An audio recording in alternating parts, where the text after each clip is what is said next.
The 1993 movie Gettysburg is based on the novel Killer Angels by Michael Shaara, which contains many fictionalized scenes.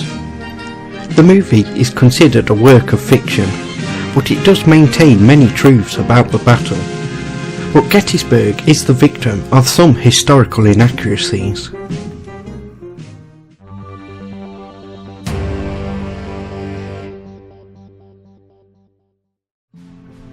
Firstly, it is only fair to say that Gettysburg is a movie to entertain and not a documentary to educate.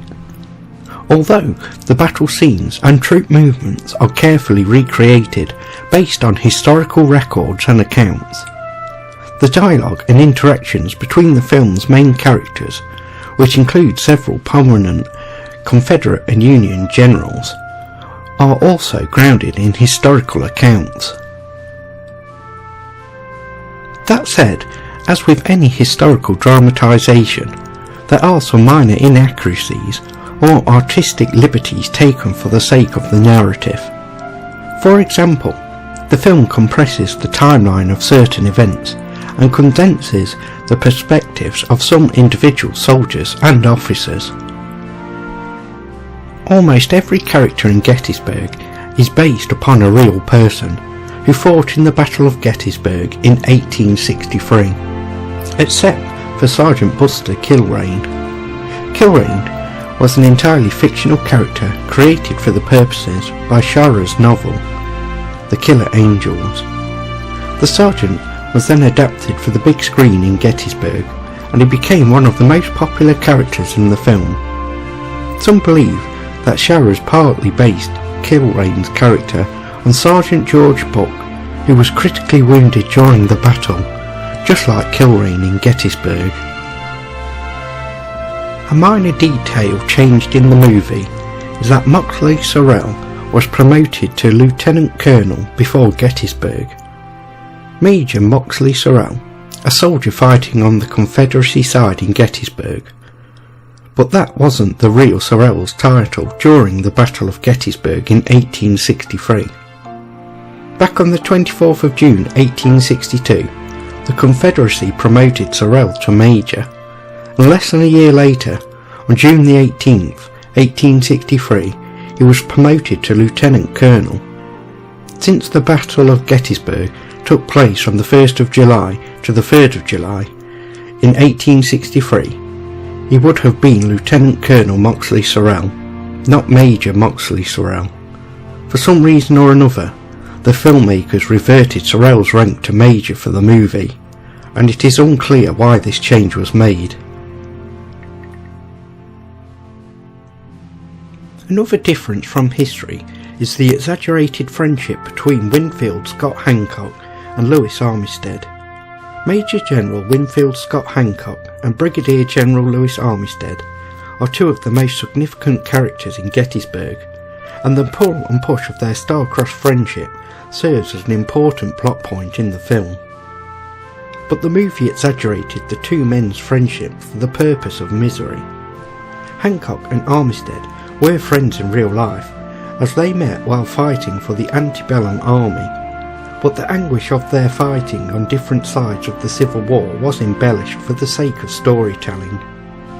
The two emotional conversations between Longstreet and Armistead on the eve of battle never actually happened. Toward the end of Gettysburg, Louis Armistead is shot and mortally wounded. Union soldiers capture him, and as he is dying, the Brigadier General speaks with Lieutenant Thomas Chamberlain. Armistead requests to speak to General Hancock, but Chamberlain informs him that Hancock had been wounded as well. Armistead has an emotional reaction after hearing the awful news about his friend, but then he makes one last request. He sends his regrets to Hancock and implores Chamberlain to tell the general how sorry he is. However, that isn't how the conversation happened in real life.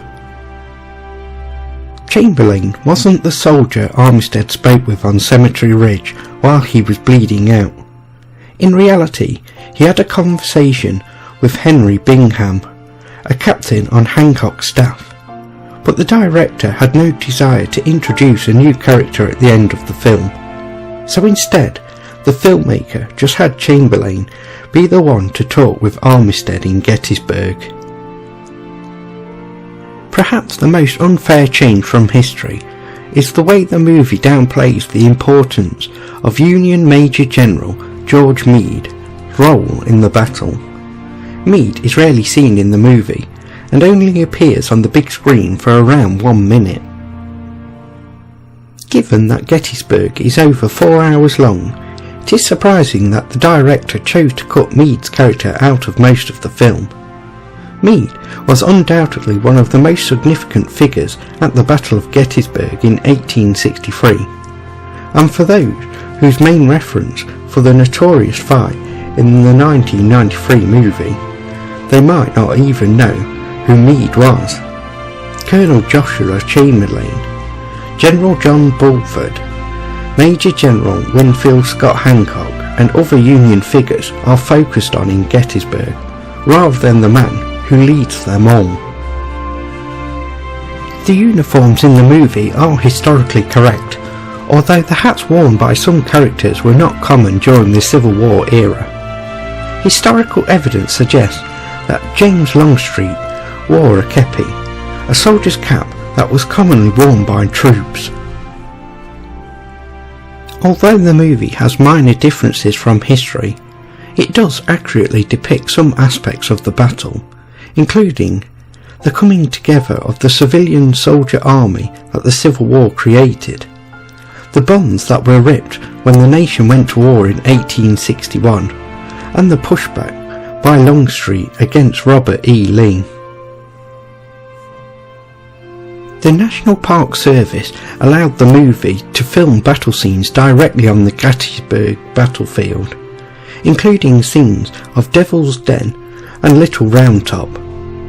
Overall, Gettysburg is widely regarded as one of the most historically authentic Civil War films ever produced, and is a must-watch for anyone who likes a good war film.